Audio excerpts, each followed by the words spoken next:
Hi everyone, it's Sarah or Lovely Day here with another video.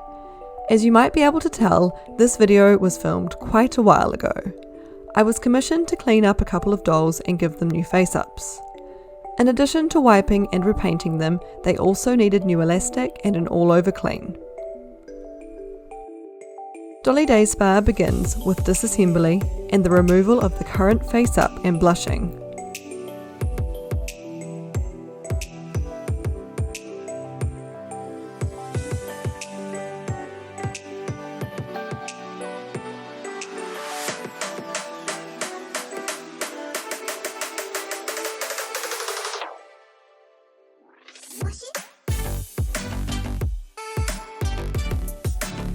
When I first take the doll apart, I be sure to take note of any markings that will tell me what pieces are on the right and which are on the left.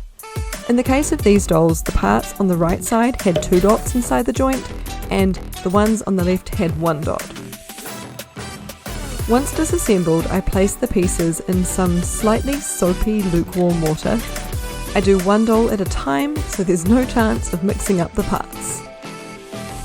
Using magic erasers and acetone-free nail polish remover, I gently rub away the face-up, blushing and tattoos.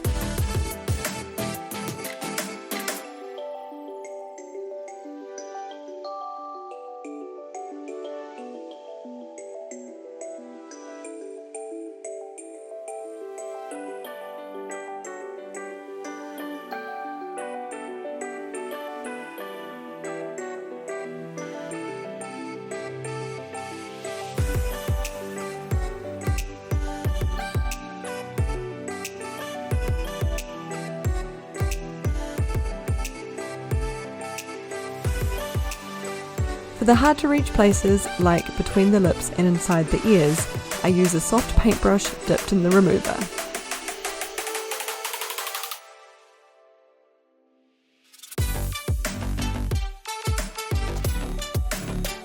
Even though the remover is acetone free, I still try to limit the time it's on the resin as much as possible. Once I'm finished with a section, I dunk the piece into the soapy water to wash it off.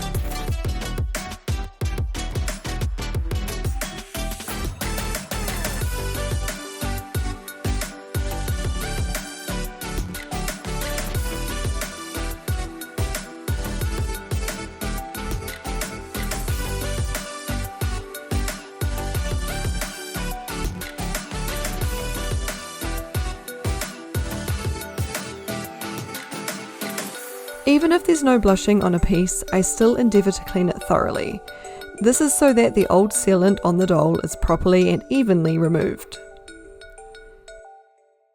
After everything is clean, I swap out the water, give the pieces a good rinse to ensure the nail polish remover is all gone. Then I fill my bucket with more water and the suggested amount of Vanish, which is the equivalent of OxyClean and other such cleaning products. I leave the doll to soak for an hour before checking on it. For this dude, I ended up leaving him soaking for close to 2. That's all I filmed of the cleaning, but in case anyone is curious, I did end up very lightly sanding him and finally applying some neutral blushing to de-yellow him further. He was a bit of a troublemaker honestly, and didn't respond the best to the bath. It didn't really help him all that much. The girl wasn't nearly as yellowed though, and most of her discoloration went away after she had her bath. With the bodies sorted though, it was time to move on to their face-ups. I opted to paint them side by side so I could make sure they looked like a matching pair. The owner had sent me a photo for inspiration, so I had that alongside. As always, I start with some basic blushing, slowly building up colour. For these face-ups, I did something I'd never done before, and that's using watercolour paints. These watercolours specifically were made by Andrea. The pink from her Coffee with Friends palette has a slight sheen to it, which was perfect for the eyeshadow. First I used the brown to paint the eyelid creases.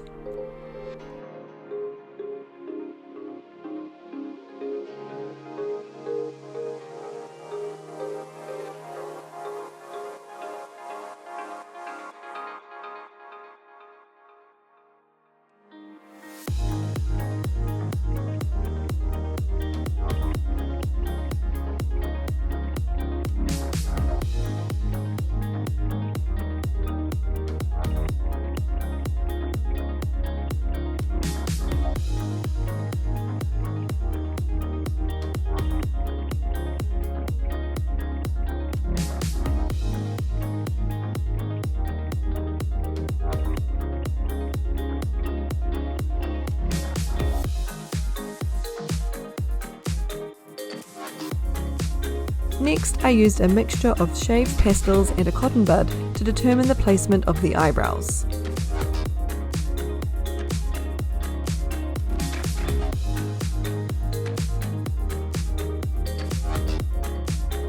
By swiping the cotton buds softly across the resin, I was able to find the right place without too much trouble. If and when I didn't like where they were sitting, I simply used a magic eraser to remove the pigment. Once I knew where they were, I could go in with my watercolour pencils.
After a while, I reached the point where I wasn't really able to build up the colours anymore. This meant I needed to seal what I had done so far before moving on. I managed to get my hands on a small can of UV cut flat MSC, and honestly, it lives up to the hype. I really need to make sure I can get more of it in future. Now I've seen what it's like, I really don't want to have to go back to the matte varnishes I've used for my face-ups in the past. Nothing against them, but MSC is truly something else. The first thing I do on a new layer is build on the eyeliner, and the other places that need to be bolder. In blushing over my lines, the strength of the lines can be lost, so it's important to go over them again in subsequent layers.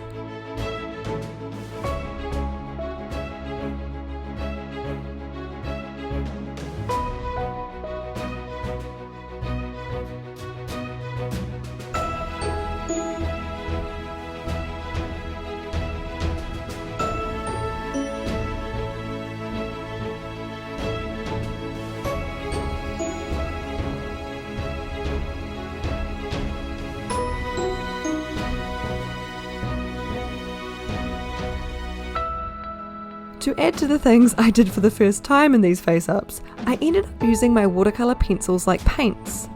This meant that I was dipping my brush into water and then picking up pigment from the lead of the pencils. It actually worked really well and meant I could get much finer, smoother lines. I often find that pencil lines can end up looking chalky and textured, so being able to use a paintbrush was a plus, especially for things like the eyelashes. And really, that's pretty much it. I went back and forth for a while, building up lines with watercolours, blushing with pastels, softening with cotton buds and magic erasers. I had a couple of other layers of sealant in there too. I did all this until I was happy with how they looked. Then all that was left was the final approval from the owner, some eyelashes, and of course a bit of gloss on the lips. What do you think of their new looks? I really hope I can find the time to do more face-ups in 2021. If you enjoyed this video, please consider giving it a thumbs up and leave a comment down below telling me what you think. If you're not already subscribed, I'd love it if you joined me here. Thank you so much for watching, it has been lovely, and I'll catch you in another video sometime soon.